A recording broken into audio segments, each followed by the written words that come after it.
Lakhaeng kora trok Duarbagori MEC constituency under Duarbagori Congress Asok abui Kangrei pon. Bang sohut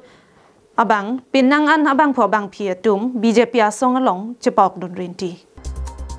Lasonsi pinpur pon mi kedam tang paikuni ni pai kreplier ni Bihar along rialong assembly election BJP lapen NDA party alliances high pon Thekdun longsi kevangji surihini rank kora trokaning kan sidami Assam along assembly election ahut sidami BJP sarkar si wangthuji pu mathasi hanboka sartheteron arong amikar Dilip Hanse village congress committee VCC along maiphusi khidun bom sidami ningkan kep anbake congress atum ke achethe wangun e pu matha ponsi puthot derthor tu adung het BJP saihem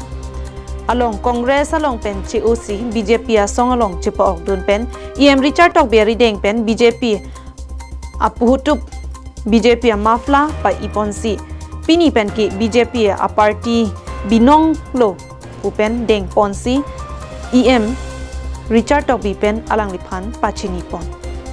lapen lapu Dilip Hanse ta non pini ke wangsi inudvet non ke wang GC ke ongalang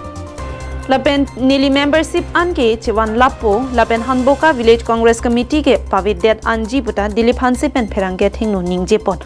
lanchota kalisi ke wangji surini rank kora trokaningkan BJP asong mate EM Richard Tok bia Hanse vote pidon lapsi puthot pahai dun thuji puta kaningje padopon thu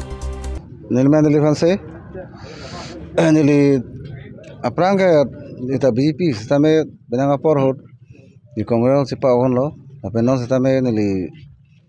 orang long bilis Congress committee long presiden lo setame ilang lo Congress tum piloma latum non ke claim ya wai sai bela VP tum claim ke mi ke thek long jene sin ta puthot VP le pa kon mi pusi puthot ri VP asai hem long wangsi nili si dung mate nili atum long Chipok dun tang lo pini pengke pini nang libang alon no manali ni wala tadi sahot dola puton ni sahot aku putot cewan to po athe mohila dola aku eri bisi klaro per dola asemo aporo ta aku putot ni cewan to po News report Karbing Long Live